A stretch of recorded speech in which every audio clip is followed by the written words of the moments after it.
नमस्कार। आई scope media में आप सभी का स्वागत है। मेरा नाम है अतीक। देश और प्रदेश की राजनीति की खबरों को जानने के लिए सब्सक्राइब करें हमारा चैनल। दोस्तों, आज हम बात करेंगे प्रशांत किशोर के बारे में, जो कि एक चुनावी रणनीतिकार है। सियासी रणनीतिकार प्रशांत किशोर के कार्यकाल के कांग्रेस में शामिल होने को लेकर कई दिनों से कयास लगाए जा रहे थे।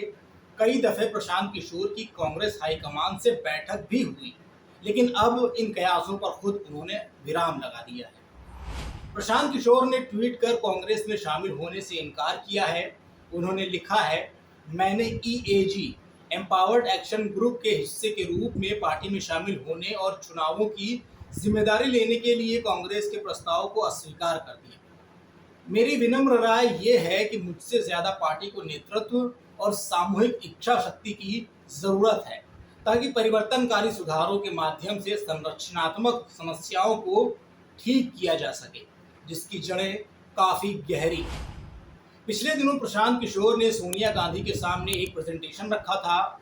माना जा रहा था कि उन्होंने पार्टी के लिए 2024 चुनावों का एक रोड मैप तैयार किया था। सोनिया गांधी ने प्रशांत किशोर को पार्टी में जगह देने के लिए को लेकर एक समिति गठित की थी। माना जा रहा था कि समिति के कई सदस्य प्रशांत किशोर के अलग अलग पार्टियों से जुड़ने और उनकी विचारधारा पर सवाल उठा रहे थे। लेकिन रणदीप सुरजेवाला ने ट्वीट के मुताबिक पार्टी अध्यक्ष सोनिया गांधी ने उन्हें न्योता दिया था।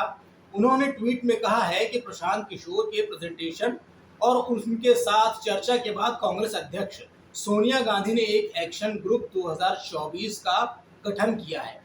सुरजेवाला के मुताबिक सोनिया गांधी ने प्रशांत किशोर को इस ग्रुप के हिस्से के तौर पर पार्टी में शामिल होने का न्योता दिया था, जिसमें कुछ तय जिम्मेदारियां थी।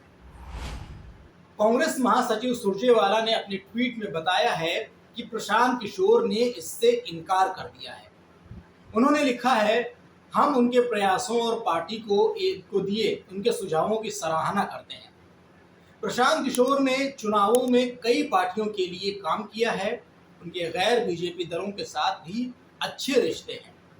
कांग्रेस गठबंधन बनाने में भी उनका कांग्रेस के अंदर एक अहम रोल हो सकता था। इसी बात को लेकर कुछ कांग्रेसी नेता आश्वस्त नहीं थे।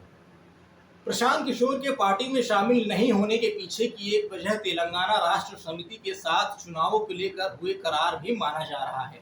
हालांकि प्रशांत खुद को आईपीएसी यानी कि इंडियन पॉलिटिकल एक्शन कमेटी से दूर कर चुके हैं, लेकिन माना जाता है कि कंपनी के फैसलों पर अभी भी उनकी राय अहम है। वहीं दूसरी तरफ कांग्रेस के कई नेता दबी जुबान में प्रशांत किशोर के कांग्रेस में आने को लेकर भी खुश नहीं थे।